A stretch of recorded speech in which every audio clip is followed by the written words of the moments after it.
Guys Instagram scroll कर रहा था मैं आज और रैंडमली एक पेज मिला मुझे जिस पे लिखा था कि Indian work life balance is just unacceptable. तो ये स्टोरी है एक इंडियन आदमी की, इंडियन प्रोफेशनल की, इंडियन टेकी की, जिसको 2 करोड़ का पैकेज मिला इंडिया में, पर उसने वो ठुकरा दिया और 1.5 करोड़ से भी कम का पैकेज, 1.4 करोड़ का पैकेज यूएस में ले लिया। तो ये आज की वीडियो में इसी बारे में बात करेंगे कि एक इंडियन आदमी को, प्रोफेशनल को, टेकी को 2 करोड़ का पैकेज अच्छा नहीं लगा इंडिया में, उसने 1.5 करोड़ से भी कम का पैकेज अमेरिका में ले लिया। और अमेरिका में तो कॉस्ट ऑफ लिविंग भी ज़्यादा है भाई, फिर भी ऐसा किया है उसने। ऐसा क्यों किया? तो जो स्क्रीनशॉट देख रहे हो ये है वो मेरा सोर्स आर्टिकल जो मैं आपको बता रहा हूँ। ये मुझे मिला ऑनलाइन इंस्टाग्राम पे, तो मुझे लगा इस बारे में बात करनी चाहिए और आप लोगों से पूछना चाहिए कि भाई आपका क्या राय है इस बारे में। तो चलो सबसे पहले वो एक्चुअल स्टोरी शेयर करता हूँ आपके साथ। तो ये वाला जो आप स्क्रीनशॉट देख रहे हो ये CJ तेजा साई का स्क्रीनशॉट है और इसी इंस्टाग्राम की पोस्ट में था ये फ़ोटो, और प्रॉब्ली लिंक्डइन का लग रहा है देखने में, जिसमें तेजा साई बोलता है, a conversation with a friend in the US made me think differently about global salaries. He recently rejected 2 crore offer in India and chose a $160,000 role in the US instead. कि मतलब जो 2 करोड़ का पैकेज उसको मिला था उसने वो ठुकरा कर 160,000 जो कि 1.5 करोड़ के अराउंड या उससे भी कम, थोड़ा सा कम हो सकता है आज के कन्वर्जन के हिसाब से, वो उसने चूज़ किया। My first reaction was but the cost of living is so different. यही मैंने आपको बोला कि भाई कॉस्ट ऑफ लिविंग तो अमेरिका में बहुत महंगी है, तो कम सैलरी ज़्यादा महंगाई, या फिर वर्सेस इंडिया में ज़्यादा सैलरी कम महंगाई, तो कौन से लेना बेटर था, राइट? तो कहता है his answer is was simple, in the US I log off at 5 PM, in India I would be expected to be available 24/7। मैं 5 बजे बंद कर देता हूँ अपना कंप्यूटर अमेरिका में, और इंडिया में मुझे 24/7 काम करना पड़ता है। Interestingly he said he was okay with the visa pressure and uncertainty. For him having predictable personal time mattered more. चलो थोड़ी सी डिस्कशन करते हैं इस बारे में कि कम सैलरी ज़्यादा खर्चे वाली जगह पे चला गया वो आदमी वर्सेस ज़्यादा सैलरी कम खर्चे वाली जगह पे रहने के लिए, राइट? क्योंकि कहता है only one reason, work life balance basically. मैं अमेरिका में 5 बजे कंप्यूटर बंद कर देता हूँ and done means done, which is very true. 14 साल से अमेरिका में हूँ मैं बहुत कंपनी में काम कर चुका हूँ, इंडियन कंपनी में भी काम कर चुका हूँ एंड अमेरिकन कंपनीज में बहुत सालों से काम कर रहा हूँ मैं। तो I can vouch for this line कि आपको यहाँ पर वर्क लाइफ बैलेंस पूरा मिलेगा। 4 बजे, 4:30 बजे, 5 बजे, डिपेंडिंग अपॉन आप कितने बजे स्टार्ट करते हो, आप कंप्यूटर बंद कर दोगे। उसके बाद देयर इज़ नो एक्सपेक्टेशन कि आप काम भी करोगे। कुछ रोल्स होते हैं, कुछ इस पर गौर फरमाना, कुछ रोल्स होते हैं ऐसे जिसमें कुछ लोगों की रिक्वायरमेंट होती है कि हाँ बाद में काम करना पड़ सकता है, बट मेजॉरिटी लोग यहाँ पर एक बार डन तो डन, उसके बाद काम नहीं करते हैं। ये इस बंदे का एक्सपीरियंस था।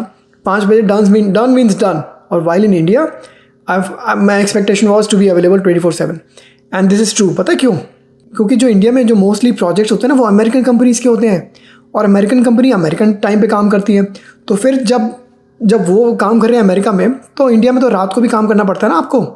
तो इसलिए कभी कभी ऐसे कॉल्स आ जाती हैं, ऑड टाइम पे आपको अवेलेबल होना पड़ता है, मीटिंग लेनी पड़ती हैं, इंटरव्यू देने पड़ते हैं, बहुत चीज़ होती है जो आपको अमेरिकन कंपनीज़ के हिसाब से काम करना पड़ता है।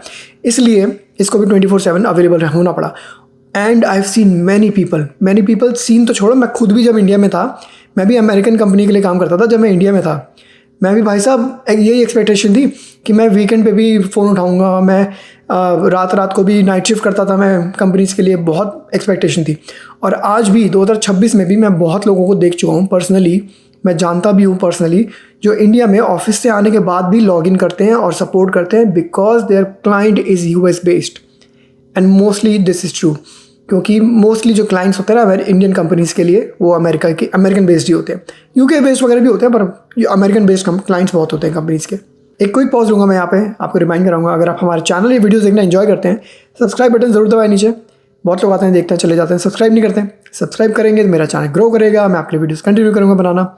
और अगर आपको ये वीडियो पसंद आ रही है तो एक हाइप का बटन और दबा दें ताकि यूट्यूब ये वाली वीडियो और प्रमोट करे। तो जिस बंदे का भी एग्जाम्पल दे रही है वो तो ये बोल रहा है कि पर्सनल टाइम मैटर्ड मोर। क्या ना, मैं वीज़ा की स्ट्रेस वगैरह झेल लूँगा, पर मुझे एक चीज़ का सेटिस्फैक्शन है कि मुझे पता है कि घर जाके जो भी रिमेनिंग टाइम है पूरे दिन का वो मेरा है, मेरी फैमिली का है, and I can vouch for it. I can truly से कि ये बंदा सच बोल रहा है। आगे कंटिन्यू करते हैं। कह रहा है कि then he shared a story from his uncle, अपने अंकल की स्टोरी बता रहा है वो आदमी। His uncle works in the US। One of his friends who was an engineering manager in India working closely with US teams suddenly put in his resignation. When my friend's uncle asked why he was leaving, the manager shared that what finally pushed him over the edge. A US sync meeting, जो कि बहुत meetings होती है, मैंने बताया ना कि अगर US के क्लाइंट से आपके तो US की मीटिंग बहुत होगी आपकी, was scheduled for 3 AM India time. वाह, इतनी रात को, सुबह basically. It was introduced as 15-minute call जो कि 6 बजे तक चल गई. 15 मिनट की कॉल होनी थी, 3 बजे और 6 बजे तक चल गई. That wasn't a one-off. It was the expectation of always being available that made him resign. That conversation made me realize something.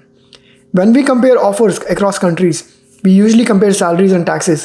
Maybe we should also compare time, boundaries, and the ability to disconnect, to have some personal time, right? Compensation isn't just what gets credited to your bank account. It's also the life you get to live outside of work. Curious to hear if others have seen similar experiences or completely different ones. देखो 3 बजे सुबह meeting तो मैंने तो सुना नहीं कभी, पर अगर कोई कह रहा है तो शायद उसका एक्सपीरियंस हुआ होगा. And this is a LinkedIn post, तो किसी ने तो डाला ही है, किसी का तो एक्सपीरियंस है. एंड सीरियसली कि मतलब रात को 3 बजे अगर मीटिंग हो रही है और अगर ये डेली एक्सपेक्टेशन है, तो पर्सनल टाइम तो बचा नहीं ना फिर कुछ भी. अब आपसे पूछना चाहता हूँ मैं, लेट्स से अगर सैलरी सेम हो, लेट्स से अगर salary is not a concern, कि let's say cost of living and PPP के हिसाब से, परचेजिंग पावर पैरिटी के हिसाब से आपको इंडिया में भी उतनी सैलरी मिल रही है और अमेरिका में भी बढ़ाकर खर्चों के हिसाब से उतनी मिल रही है, विच इज़ लाइक इक्वलेंट. कहाँ रहना पसंद करेंगे आप? इंडिया में जहाँ पर आपको ऐशो आराम मिल जाएगा, आपको फैमिली मिल जाएगी, आपको दोस्त मिल जाएंगे, या फिर अमेरिका में जहाँ पर क्वालिटी ऑफ लिविंग मिलेगी, जहाँ पर आप आप बहुत कुछ कर सकते हैं अपनी लाइफ के साथ, बहुत सारी अपॉर्चुनिटीज़ मिलेंगी, अमेरिकन ड्रीम मिलेगा. कौन सी लाइफ पसंद करेंगे आप लोग? कुछ कमेंट्स पढ़ाता हूँ आपको मैं, 3 कमेंट्स, ज़्यादा नहीं. शशांक बोल रहा है US also has similar work life balance. I think ये UK की बात कर रहा है, नॉट US की, क्योंकि UK से है. If someone is after real balancing of work and life, UK and Europe is known for that. तो सही होगा बिल्कुल, क्योंकि मैं ये नहीं बोल रहा सिर्फ US में ऐसा होता है, UK यूरोप में भी अच्छी वर्क लाइफ बैलेंस है. अर्जुन बोलता है वर्क लाइफ बैलेंस इन US लाफिंग. तो इसके हिसाब से वर्क लाइफ बैलेंस अमेरिका में बहुत ही गंदा है, जो कि मैं डिसएग्री करता हूँ, क्योंकि मैं खुद अमेरिका में कितने सालों से रह रहा हूँ. मैंने इंडिया में भी काम किया, मैंने अमेरिका में काम किया है. I can vouch for it. America में वर्क लाइफ बैलेंस बहुत अच्छा है कंपेयर टू इंडिया. UK वगैरह से कंपेयर नहीं कर रहा मैंने US और इंडिया में काम किया, तो मैं वहीं की बात कर सकता हूँ बस. आखिरी कमेंट उदय का, ये best decision in his life, here corporate culture is worst. तो आपके हिसाब से क्या आप चूज़ करेंगे आप? जैसे कि मैंने क्वेश्चन पूछा पहले आपसे, लेट्स से सैलरीज अगर इक्विवेलेंट है, कम सैलरी विद कम खर्चा इंडिया में, ज़्यादा सैलरी विद ज़्यादा खर्चा अमेरिका में, and they are equivalent PPP के हिसाब से, क्या लाइफस्टाइल आप प्रेफर करेंगे? क्या आपका क्या एक्सपीरियंस रहा है? आपको इंडिया में ज़्यादा काम करना पड़ता है या नहीं करना पड़ता? या फिर ये जो स्टोरी जिसने लिखी है साई तेजा ने, ये झूठी है या आप अग्री करते हैं इससे या डिसअग्री करते हैं? दोनों कमेंट्स में बताना. मैं तो काइंड ऑफ अग्री करता हूँ, क्योंकि मैंने दोनों जगह की लाइफ देख रखी है. आप बताएं आपका क्या कमेंट्स हैं. आपको वीडियो अच्छी लगे तो लाइक करें, चैनल को सब्सक्राइब करें, शेयर करें आगे ज़्यादा से ज़्यादा. मिलेंगे आपसे अगली वीडियो में. Guys bye.